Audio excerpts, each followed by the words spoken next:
That's a really big question. I feel like the River House is just like, it's become a part of my daily life. I remember when I was 8 and I came here on opening day. Art for All was, so we take these little sticks and we got tons of different colored ribbons, sequined ribbons, blue ribbons, black ribbons, you name it. There's tons of ribbons. And we'd glue them to the stick and we'd make our little flag because it was really close to the 4th of July. So we did that for Art for All, and then there's this lady. I don't remember her name, but she worked for Hampshire Review. And she asked me if I wanted to be on a newspaper. And I said, fine, whatever, I didn't really care. So then she took my picture and it was on the newspaper for, representing the River House, whatever.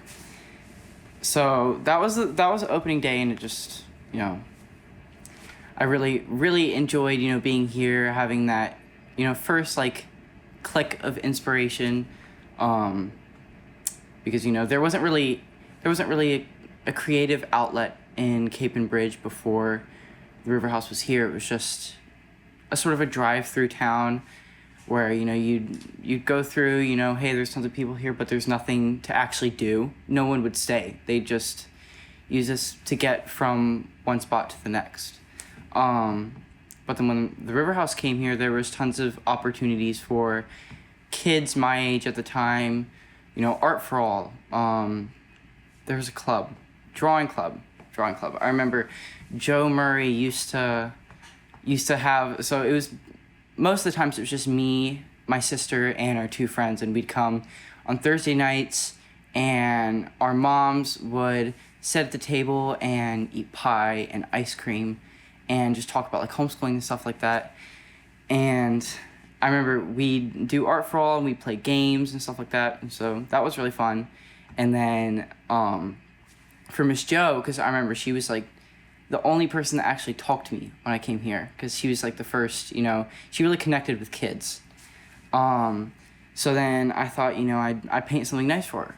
So I looked up a picture of the River House on my mom's phone, and there it was. So I bought this really, really big canvas, well, big for me whenever I was that small, and I painted a picture of the River House when I was 8. And so I brought it here on, I think there was a crocheting club or a sewing club or something like that. And I came here and I brought it to Miss Jo and I made her lemon bars. And then someone took my picture. I don't remember who it was, but it was this lady that worked here at one time. She took my picture, and then suddenly my picture was on flyers and Cape and Bridge everywhere representing the River House. And so I guess what the River House really means to me is it's a great creative outlet, and it's a chance to express yourself and show that you're inspired by the artists here, the music. It's just a great community, and you really get a chance to connect. So that's what the River House means to me. I thought the River House meant a job, but it turned out to be a lot more than that. The River House means growth to me. I think that's the first thing that came to my mind when I was asked that question, because I've grown a lot since I've worked and created and made friends in the River House. So I think that's it for me. The River House means growth. It means community, support, and a lot of love. It also means family.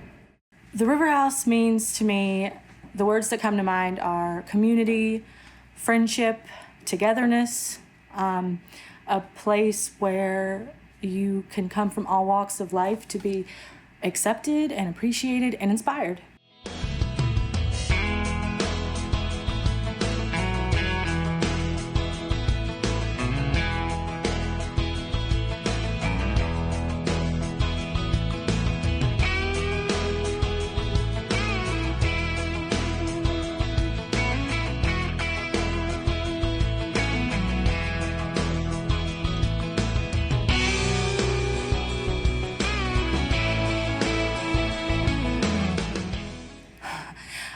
The shenanigans that we get into.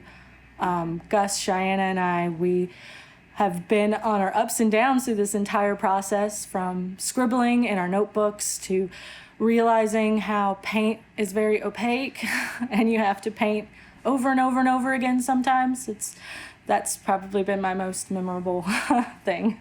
My favorite part about working on this project, I think it's how different me, Kayla, and Gus are. We're both all very different people, very different artists, and it's fun to work on something and have those different ideas come from different minds. And it's been a lot of fun getting to know them. I think my favorite part of working on this project was just, being in the cafe whenever it's closed. It's quiet most of the time, unless we were laughing about something dumb. But, we were just listening to music and painting and really just, focusing on the art and, just, we got a lot of time to spend with each other because, usually when you're in the workforce, it's just about getting the job done and getting from one week to another. But this was really like, a chance to, just like take things down a notch and really just, there's a lot of planning that was involved. But I think one of the things that I really liked about working on this project was just getting the chance to like spend time with Kayla and Shianna and just, get to know them more. It was really fun, and I'm sad to see it go, but I am glad that we got it done.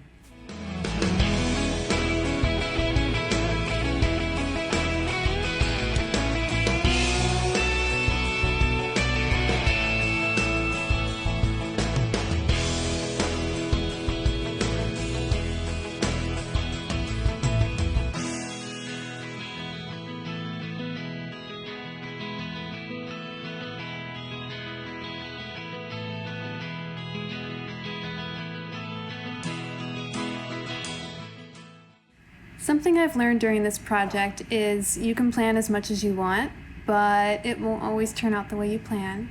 And that's okay. I think there's a beauty in that. This project started off with a lot of different ideas, and it turned out different than any of our ideas in the beginning. And it's still wonderful and a lot of fun.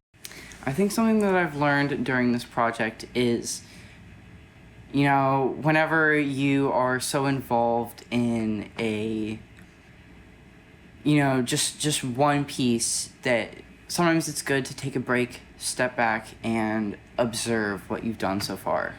I think that just really helped whenever there was moments whenever I was feeling like intimidated by, oh, there's this really big thing that I'm trying to paint. Because I kind of came into this as an amateur. Shianna and Kayla are really the professional artists. But one thing that I learned from this is that to not let your own work intimidate you, to just, take a step and just breathe, give yourself a break. So. As an artist, I've learned that with every situation that presents itself, there is a creative solution.